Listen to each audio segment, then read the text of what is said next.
let me state this right now. Charlie Sheen? Charlie Sheen.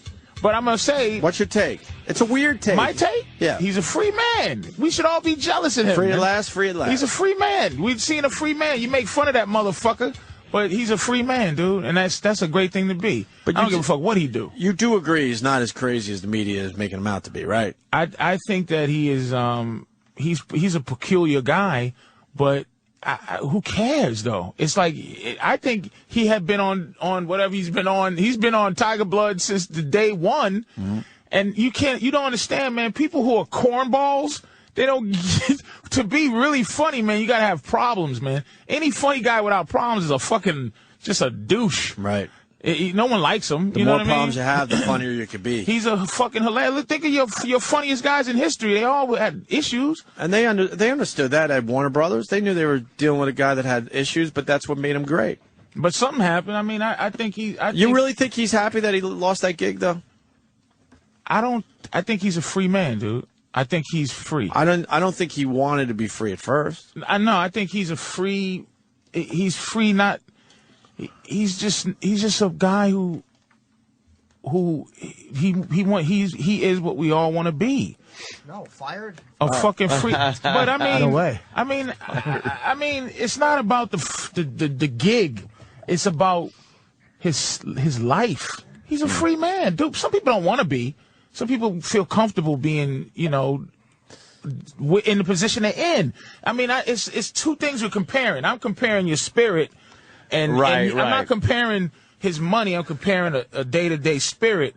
And he's doing what the fuck he wants to do. It doesn't bother me. And I think I'm jealous of the guy. I think he's mad because the rules changed. I think they were completely aware, like you were saying, that Warner Brothers was aware that they're dealing with a guy that has some issues. But he came to work and he performed, and everyone was he was fantastic. It's like, as long as you perform, we don't care what you're doing on the side, and that's fine. But somewhere along the line, somewhere along the way, the rules changed. Whether he started fucking up bad at work or I don't think the rules changed. I think it changed for people in the power position, man. But then that's what got him mad. Like, what the fuck, man? The rules changed. You guys were okay with my lifestyle as long as everything was running smoothly at work. And he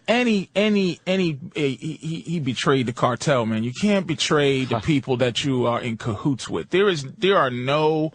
One thing in this game, and Mel Gibson will tell you, because Mel Gibson is at the top of the food chain, but you can't fuck with the people that you have aligned yourself with. Yeah, we were suspicious about that. We didn't think he went too far. He fucked with. They think he fucked with Jews, and that's who he aligned himself with, man. Oh yeah, but that's who he aligned himself with. He was fucking acting. It was like they tolerated a lot of shit from him, or a lot of stuff that was none of their business, but that would typically get somebody in trouble because of who he was. But if he wanted to be out, he didn't have to re-up. He's panicking that he got fired. Because, again, we've been on that end of it. Man, he lost a $2 million a week cakewalk. Yeah, but maybe... It's like he had ex-wives and fucking kids. He's panicking. You're in this business, Jim. I think he's panicking. It's like it's not a cakewalk. You know it's not a cakewalk. And you deal with life on this level, on the radio level, it's not cakewalk. But nothing's a cakewalk, though. Exactly. So it's like to compare money and your, I don't even want to be dramatic and say soul, but to compare your soul and money, it just, to me, it doesn't combine. This gig is a cakewalk. I like Patrice's take on this. It's a new twist that I haven't heard yet.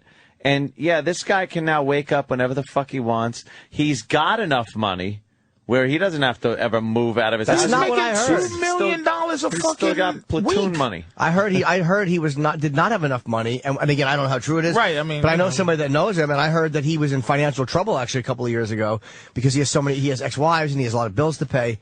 He may be set for life, but he could have just not re-upped. But who's not going to hire him now? As long as he didn't offend. I don't know where this guy Chuck Lorre is on in the cartel. Fucking the cartel. Well, it's a lot of cartels, man. But he's talking about how he doesn't want to wear the funny shirts anymore, so he's going to get another gig where he has to wear funny shirts. Don't ever fuck Where's me, he gonna Charlie. go? Don't ever fuck me. Okay. He's got Major League 3 or another sitcom where he wears funny shirts. Can I maybe a reality show? Can I say something like my carrier is AT&T or my I don't know if I'm doing commercials, but I just that's who I have or even Comcast cable for my cable. You call them, they cut off. I got Showtime. And this point is to wearing funny shirts somewhere else. Showtime cut the movie channel off. So now the movie channel's alone without a package that you have to buy. And I'm like, well, why don't you just put movie channel out of business? No one's buying the movie channel outside of a package. And I go, look, if I have to pay for the movie channel and I want the movie channel, here's what I'm going to do. I'm going to leave to go get fucked somewhere else because getting fucked by Comcast, I've been there with them for 6 years. So I'm not going to let you fuck me, and I know you. So I'll go get fucked by a new person and treated poorly, come in getting treated poorly, as opposed to you're going to, my family, these people that you would rather fucking save the $10 a month instead of giving it to me. I probably paid you $75,000 over the last 6 years. You would rather see me go than to fucking give me that little thing. You don't see that I've been a loyal customer up to that point. You know what? I'm gonna wear the funny shirts at DirecTV. But you can't let DirecTV fuck me because I don't know them. You saying I want to leave I want to leave the thing and like I want to get fucked somewhere else. I understand that. But then the difference is when you continually are going everywhere and daring them to do it. It's almost like you're daring them to do it, and I think he overrated his value there. It's scary. They fired Tom Cruise. They'll fire him. It's a scary game when you're dealing with these fucking people, dude. I deal with Jews. Boo! Sorry. I deal with Jews because one thing Jews don't let you do, they don't want you to be Jewish. Like, they don't make you join. You just have to make some money. Black people don't want you to be black. Say that again? I said black people don't want you to be black. Even though it bombed the first time, I'll say it twice. Fucking stunk. But they leave you alone. They leave you alone. So he's pissing off a group that lets you do what you do, long as you do it, and they make a couple of dollars. And you succeed. As long as you're good at it and you're fucking working. Something happened for you to. Like, for him to be screaming, something happened. For him to continuously be talking and all of a sudden, he done lost it. Something happened, man. He's either scared to death, because look at who he named in his fucking team of guys. Mel Gibson, Sean Penn. Legitimate, what they call Hollywood eccentrics, man. He aligned himself with. There's some fucking... Some strangeness going on because Charlie Sheen is the highest paid TV actor in the world. And that's, when you talk about the beast and being in the belly, I'm not even really in the mouth. You might be in the mouth being chewed up. But Charlie Sheen's in the belly when you're dealing with shit like that. You don't know what the fuck is going on in the shit people want you to do, man. But they gave him a raise, and he's the highest paid guy in the game. I'm not saying that raise is like that coffee in your fucking head. But how are they treated? I can't comprehend how they treated him bad. It was like when he fucked up. You know how it is with networks. He fucks up and he gets arrested for a knife, or he didn't have a knife, or whatever it was. They don't abandon him through any of that shit that he's pulled. All over these years, they don't abandon him. They don't publicly. Maybe they behind the scenes they could just stop it. Could we have advertising to sell? But they didn't abandon him. And then he just dared them and dared them. And Chuck Lorre. But don't get that confused. He didn't just come out of nowhere and start saying fuck Chuck Lorre. No, he was annoyed, and I'm sure he was probably annoyed for a long time. His emotions got the best of him, and I think he felt like he was untouchable. He felt like exactly. You get to a point where you feel like you're untouchable. I hate to bring it back to us, but me and Ant, when we were at NAW getting ridiculous ratings for many, many radio stations, we truly felt untouchable. Like, we were getting yelled at, like, shut up. You're not going to fucking fire us. We felt untouchable. You know why it's different for you two? You two guys and then the rules, fucking Long Island assholes who you were untouchable. We were, but that's why I brought the rules change, and we didn't realize that at the time, that the rules were actually changing in front of our eyes, but we didn't want to see that. We still thought we were untouchable. You still have an excuse, though. You have an excuse because... What's our excuse? Your excuse... We fucked up really bad. Your excuse is that you're actual human beings who... have paved a path for yourself. So in reality, you look at this game like we worked hard and we got to where we had to be, which was legitimate thought. Charlie Sheen has been raised in this business, man. His father was a major player. His brother was a major player. He's not a fucking boob. He knows what's going on in this fucking game. He's just not like, golly gee whiz, I'm untouchable. This guy knows the deal. He overplayed his hand. I think you're wrong. He overplayed his hand. He thought he was untouchable. It happens because you get into that same. I think he overplayed his, because nobody wants to, especially when you can get out of the gig. Nobody wants to walk away or get fired from a $2 million a week gig. And I say cakewalk because when we've had trouble here, as much as I'll bitch about management, like, this gig is a cakewalk compared to fucking, having to be on the road to make the money. It's like, I love coming in here and hanging with these dumbbells and having a good time. It's like, the idea of losing this is fucking like, fuck. Then you feel like you're floating on your own. He's never been fired publicly like that. I'm telling you, he's scared, man. Because when he had to talk about so-and-so, remember what he said? He was on the phone. He goes, well, I guess they shouldn't have fired me. Like, we heard him talk after that about the firing, and you could tell he was fucked up and crazy, but he was also bothered by it. Yeah. It was almost like they had done what he dared them to do, and he didn't think they would. I think it's both parts, though. I think he's kind of, you kind of rationalize it like, good, I'm free. This opens up so many possibilities. But and then in the back of your mind, you're like his from the $2 million. No, I'm just talking. Okay, before he got fired, I'm just saying, the guy was doing something that's unheard of. And look, man, like Les Moonves, man, he's a boss. These guys. If this was the mob, dude, that's how you. That's the Don. Look at it. Where's Chuck Lorre in the mob? Is he a capo? Is he a boss? These guys, they don't give a fuck. You're meat. $2 million a week ain't shit. They offered Seinfeld $5 million a week. Then that was 10 years ago? Yeah, probably 10, right? That means if they offered him 5, he was probably worth $1 billion to them. But to add to your discussion, Les Moonves paid Charlie a visit, was in his kitchen, this is documented, and said, look, man, just fucking, back off a little bit. Reel it in a little bit. Because they both understood. Think of it like it's a mob. He's like, back off. He goes, all I need you to do is back off a little. I know what you're all about. I don't need you sober and all that shit. I just need you to back the fuck off a little. And Charlie chose not to. But that's what we know. At that point, there was still a chance. Yeah. That's what we were told. That's what we know. Yeah, you're right about that. You're right about that. If you heard a story that fucking Mel Karmazin came and visited Anthony at his house, and it was just like, he goes, hey, Anthony, like, that guy is the guy. So he comes to you. It's not a fucking request. But he didn't. He didn't fuck with Les, though. He didn't fuck with Sumner, and he didn't fuck with Les. He's not a dumb. You're right. He was raised in this business, but he also knows how far he could have. Sumner will dump Cruz. He will dump Charlie Sheen. Sumner will fire anybody because he's 90 and he doesn't give a fuck and he's a billionaire. He felt like he knew how far he could take it. He felt like he could fuck with Chuck Lorre. Changed. Maybe it is because of the drugs and the lack of sleep, and then his perception was off. And then he was always that. And it was the #1 show on TV. Yeah. What are they going to do now? This is why this game is a gangster business. When we talk shit about the Bridges, I try to keep my head low.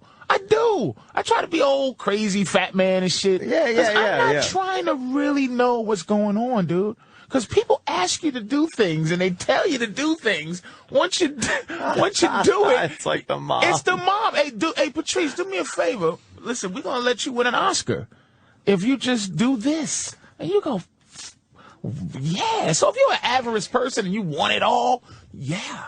But I like a little more under the radar. Like somehow Bonanno is still lived to be a ripe old age. Somehow, who's the other boss that lived to be a ripe old age? The one who they thought was crazy, but it wasn't. No, the boss. Carlo, not Carlo. The one in the Vincent the Chin Gigante. No, not the Chin too. But the boss of the boss. Paul Castellano.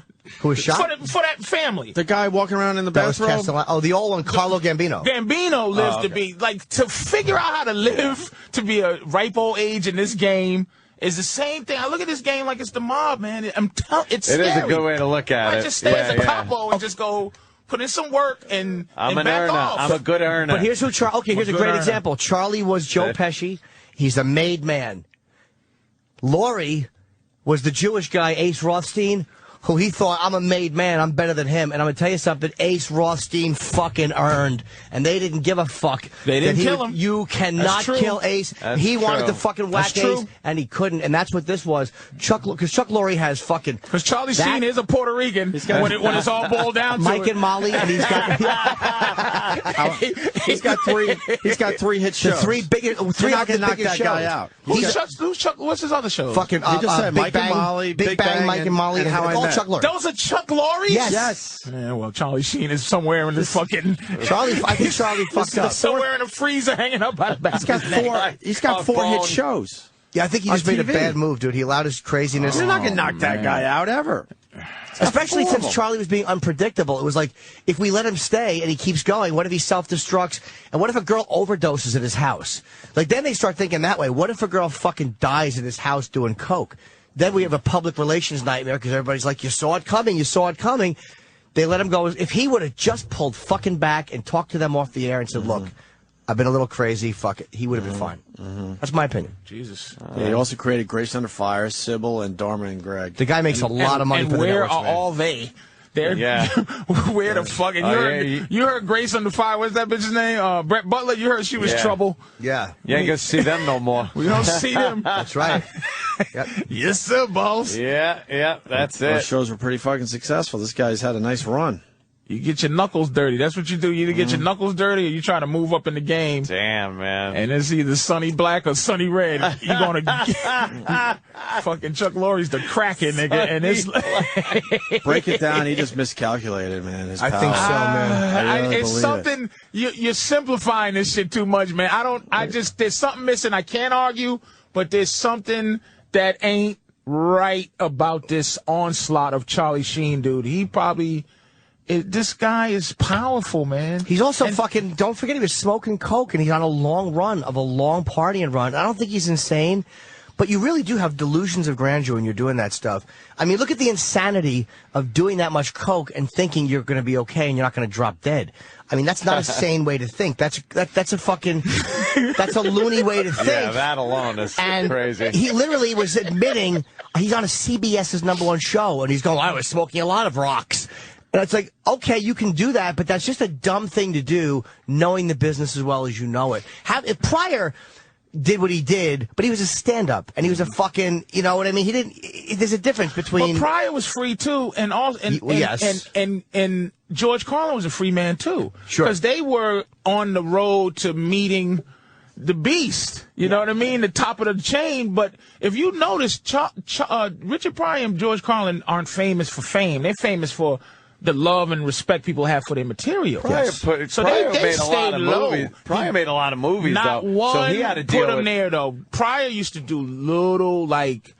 He did, like, Lady Sings the Blues, which was a big... It was a big, like, for the black community, but in terms of 48 Hours or Beverly Hills Cop, But he did... Never. You know how big that fucking dumb movie was? With Stir Crazy was big. Stir That was a great Crazy movie. That was big. and- How huge was Stir Crazy? Stir Crazy I was mean, big. I love it, but how big was it for real? That was pretty huge. big at the time. In 6th grade, we were all walking around. I remember when that came out, me and my buddy were walking around going, that's right, we bad. We were just doing the movie trailer. And my grandmother took me to New York to see it. Oh, wow. And she couldn't believe the language. Really? I'll never Really? forget Gene Out of Wilder you? quoting him going, yeah, because I kept going, shut up, cunt, I'm laughing. But Gene Wilder was writing, man, I don't fucking believe you. And I was like, oh, fuck, this bitch is going to make me walk out. But she didn't. She knew better. Oh, wow. She knew better. That's I let her jerk me off under the popcorn box. Popcorn? What did you say? I wanted to say popcorn, but it felt so good coming out that I got all flustered and I tripped. I'm tired.